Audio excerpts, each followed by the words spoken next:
Alright, hello students. I hope all of you are doing very well. So welcome to my YouTube channel Pratik Singh Classes. Today we are going to start Standard 12 Physics. This is Unit 8 from old book and Unit 9 from new book of publication year 2021. Fine. This topic is radius of the orbit of electron and velocity of the electron. How to find that what is the radius of the electron or what is the radius of any orbital of the atom. Suppose when we say k orbital, l orbital, m orbital, and likewise, okay, then what is its distance from the nucleus center? Okay, that is the radius. And if the electron is moving in any orbit, then what may be its velocity or angular velocity and angular acceleration in that orbital? We will study in this unit, in this topic.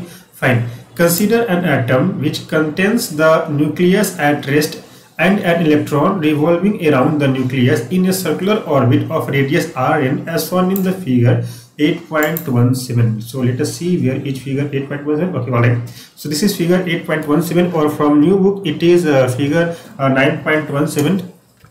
Fine. So let us see that this is the nucleus, or you can see my cursor. Okay, this is at the center the nucleus we have.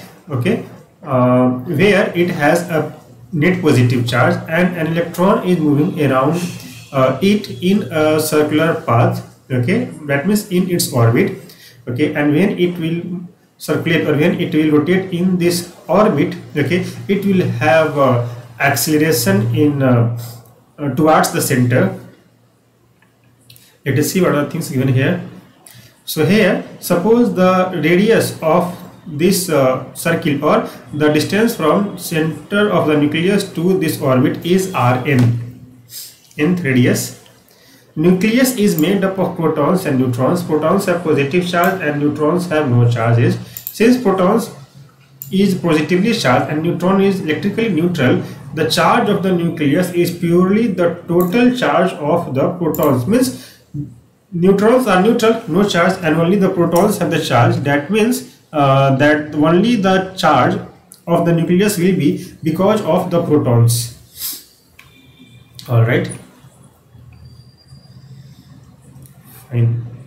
So as you can see here, everything. Let Z be the atomic number of the atom. We know very well that the atomic number of any atom or any element is denoted by capital Z. This thing has come in chemistry also. Then plus Ze is the charge of the nucleus, where Z is the atomic number and E is the charge on an electron. We know very well that the magnitude of charge on electron and proton are equal. The only difference is its positivity and negativity, or the sign. From Coulomb's law, the force of attraction between the nucleus and the electron is given by, we know very well that the electrostatic force of attraction or the Coulomb force is written as 1 by 4 pi epsilon naught into q1 q2 by r square. Okay, so same thing is given here. F Coulomb is equal to 1 by 4 pi epsilon naught, that is k, into plus Ze. This plus Ze is the total charge inside the nucleus, okay, into minus c, that is the charge on an electron which is rotating around the nucleus, by Rn square, where Rn is the distance from center of the nucleus to the orbit. It will come as minus 1 by 4 pi epsilon naught into Ze square by Rn square into r cap. Okay, this force provides necessary centripetal force, and because of this centripetal force, the electrons stay in the continuous rotation around its orbit, okay, around the nucleus. So centripetal force is given by m nu square by Rn into r cap, where m is the mass of the electron that moves around with a velocity of nu n in a circular orbit. So we can write that magnitude of Coulomb force is equal to magnitude of centripetal force, or 1 by 4 pi epsilon naught into Ze square by Rn square is equal to m nu n square by Rn. By this equation we will get the value of Rn. By rearrangement we get Rn is equal to 4 pi epsilon naught into mvn square, sorry, mun square Rn square to the Rn is equal to 1 by 4 pi epsilon naught into m into mu n Rn to the whole square by Z me square. from Bohr's assumption, the angular momentum quantization condition is m nu n Rn is equal to ln, that is angular momentum is equal to n into h bar. Here h bar is the Planck's constant, or Rn, that is the radius of nth orbit, is equal to 4 pi epsilon naught. Instead of this we can write k also, so k into m nu n into Rn to the whole square by z me square, or Rn is equal to 4 pi epsilon into n into h bar to the whole square by z me square, or 4 pi epsilon naught n square h bar square by z me square. Or we can also write Rn is equal to epsilon naught h square by pi me square into n square by z, because we know very well that Planck's constant h is equal to h by 2 pi. Okay, so here we can say that n is directly proportional to capital N, natural number. Okay, since epsilon naught h, e and pi are constants, therefore the radius of the orbit is given by Rn is equal to a naught into n square by z, where a naught is equal to epsilon naught h square by pi me square is equal to 0.529 angstrom. This is known as Bohr radius, which is the smallest radius of the orbit in an atom, or we can also say that this is the radius of k orbit. Bohr radius is also used as unit of length called Bohr, or 1 Bohr is equal to 0.53 angstrom, and 1 angstrom is equal to 10 to the power minus 10 meter. For hydrogen atom, when we have z is equal to 1, the radius of nth orbit is given by Rn is equal to a naught into n square. Okay, that means for when n is equal to 1, first orbit or ground state, we will have R1 is equal to a naught is equal to 0.529 angstrom. Likewise, when we have n is equal to 2, we have R2 is equal to, just at the place of n substitute 2, we will get a naught into 2 square, or 4a naught is equal to 2.116 angstrom. Likewise, when n is equal to 3, we will have R3 is equal to a naught into 3 square, or 9a naught is equal to 4.761 angstrom, and so on. So here we can see that the radius of orbit from center increases with n value, that is Rn is directly proportional to n square, as shown in the figure 8.18. So let us go in figure 8.18 once again. As you can see here, we have R1, R2, R3, and likewise. So we have R1 is equal to, suppose it is just a unit or a standard, then R2 is equal to 4R1, R3 is equal to 9R1, or R4 is equal to 4R1, and likewise. As you can see here that the squares of the serial number is given here, 1 square, 2 square, 3 square, and 4 square, likewise. Alright. Further, Bohr's angular momentum quantization condition leads to m mu n Rn is equal to m mu n a naught n square is equal to n into h by 2 pi. Okay. What is next? So mu n, that is the velocity of the electron in nth orbit, is given by h by 2 pi m a naught into z by n, or mu n is inversely proportional to n. That means as we go away from the nucleus, the angular velocity of the electron will decrease. Note that the velocity of electron decreases as the principal quantum number n increases, as shown in figure 8.19. As you can see here, as on x-axis we have n, and y-axis we have velocity of the electron. So as the distance increases, velocity decreases.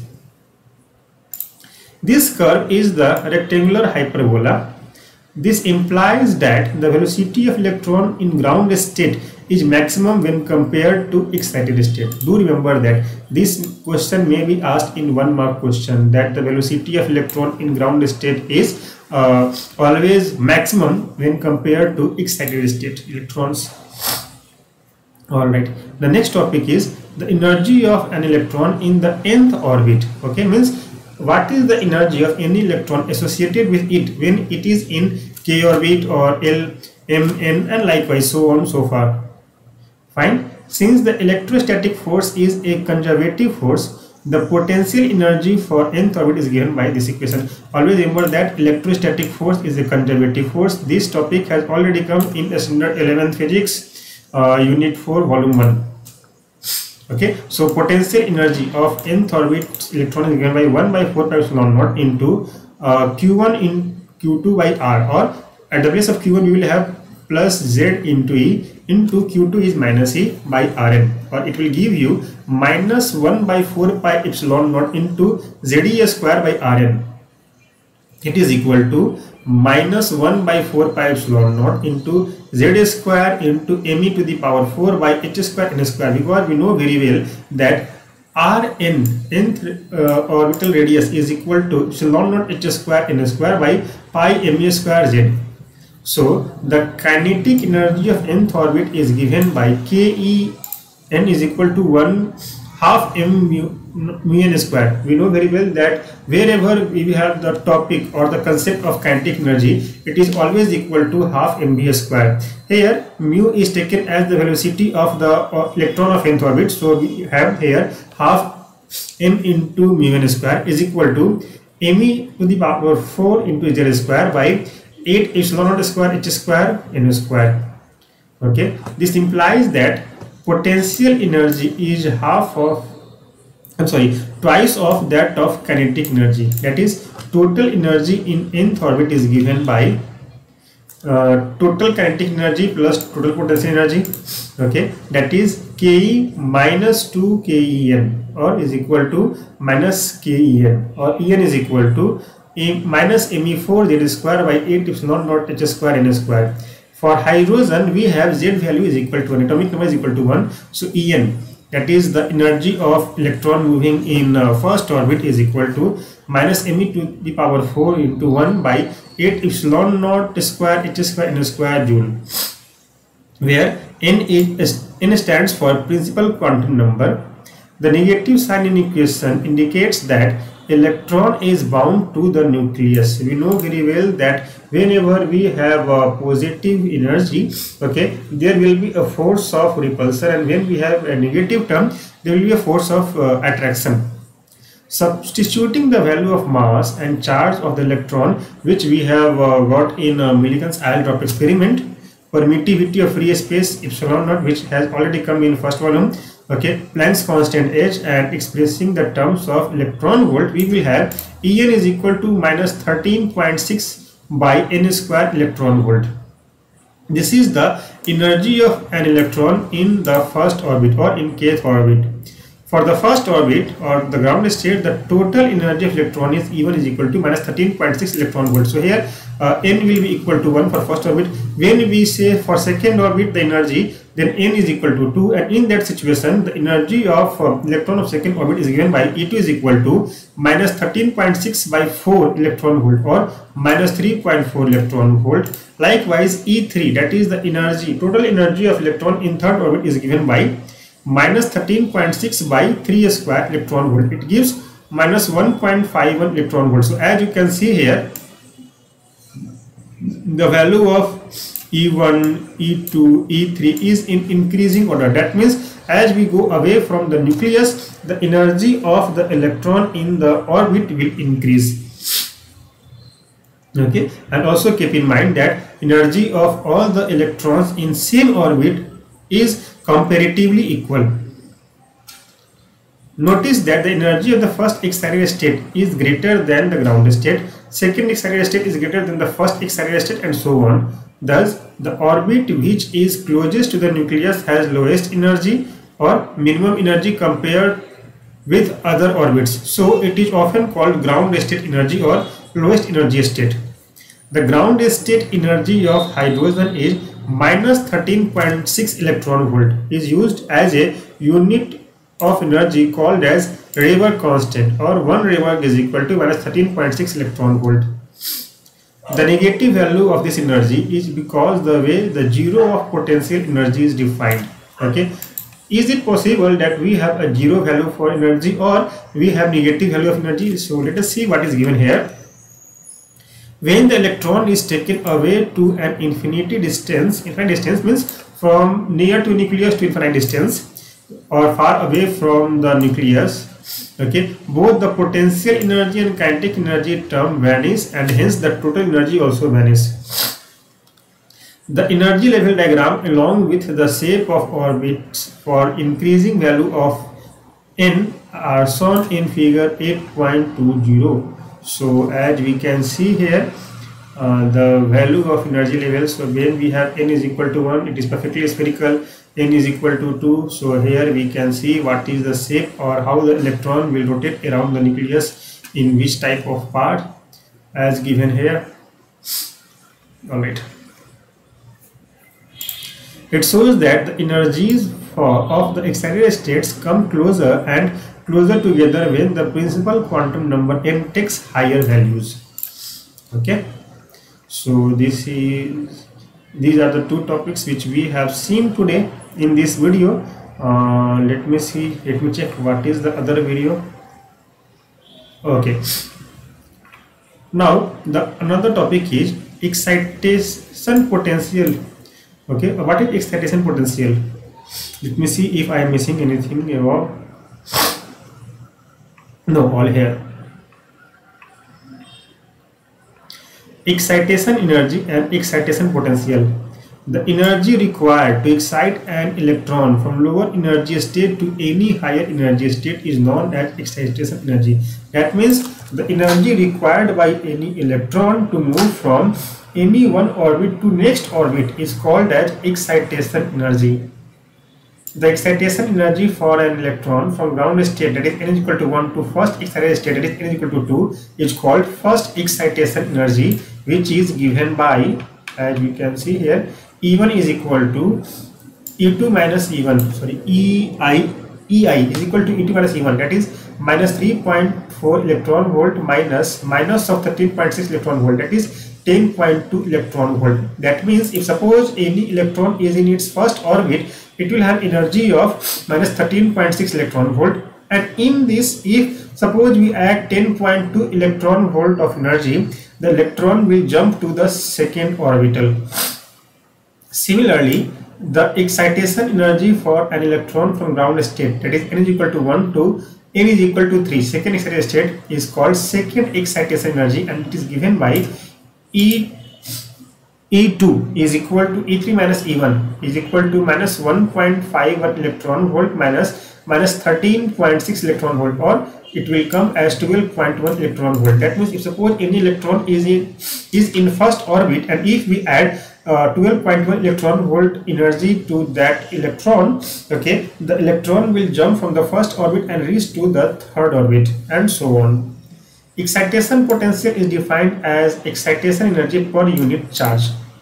For first excitation potential, we have E1 is equal to EV1, or V1 is equal to E1 by E, that is 10.2 volts. Likewise, the second excitation potential is 12.1 volts, and so on. Then there comes ionization energy and ionization potential. An atom is said to be ionized when an electron is completely removed from the atom, that is, it reaches the state with energy En is equal to infinity. That means from any one orbit, if we remove the electron, okay, the atom or the element will become ionized completely. The minimum energy required to remove an electron from an atom in the ground state is known as binding energy or ionization energy. That is, E ionization is equal to E infinity minus E1.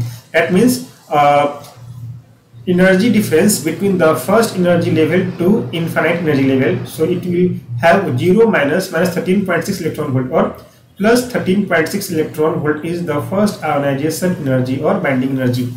When the electron is in nth state of an atom, the energy spent to remove an electron from that state, that is its ionization energy, is given by E ionization is equal to E infinity minus En is equal to 0 minus 13.6 Z square by N square electron volt, or is equal to 13.6 by N square into Z square electron volt. At normal room temperature, the electron in hydrogen atom spends most of its time in ground state.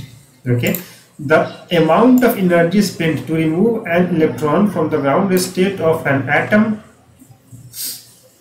that is E from E0 for n tends to infinity, is known as first ionization energy, and it is equal to 13.6 electron volts. then the hydrogen atom is said to be ionized state, or simply called as hydrogen ion denoted by H plus. Means if we supply 13.6 electron volt energy to the hydrogen atom, it will get ionized. That means the first electron will come out of hydrogen atom. Ionization potential is defined as ionization energy per unit charge. Okay, that is V ionization is equal to 1 IE into E ionization is equal to 13.6 Z square by N square voltage. Thus, for a hydrogen atom where atomic number is equal to 1, the ionization potential is given by V is equal to 13.6 by N square volt. Thus, the radius, velocity and total energy in ground state, first excited state and second excited state is listed in table 8.1. Let us check if it is given here. Yes. So as you can see here, for radius, velocity and total energy, the value of ground state, first excited state and second excited state energy is given here. So please go through it and you will get a lot of comparisons. Okay, these things given here, these values you not have to remember for your +2 examination. It is just for your overview. All right, let us see what is the next topic. Atomic mass. This is omitted from your current portion because you already have studied this about atomic spectra. Okay, then next topic, let us check what is given here. Nuclei we know very well. Then composition of nuclei we not have to study. Then we have isotopes, isobars and isotones. These three topics have already come in class 9th and 10th, so this portion also omitted. The topic from where we will start is section 843 from old book and section 943 from the new book, that is atomic and nuclear masses. Let us leave it for the next topic. I hope you have enjoyed today's video. Okay, I will make every day 2 videos and request you all to go through it because we do not have all the time. Fine, so till my next video, take care of yourself, and also if you have any doubt to ask about this today's video tutorial, you can comment in the comment section below of this video. Okay, all the comments will be answered periodically. Fine, till next video, take care of yourself. Bye bye.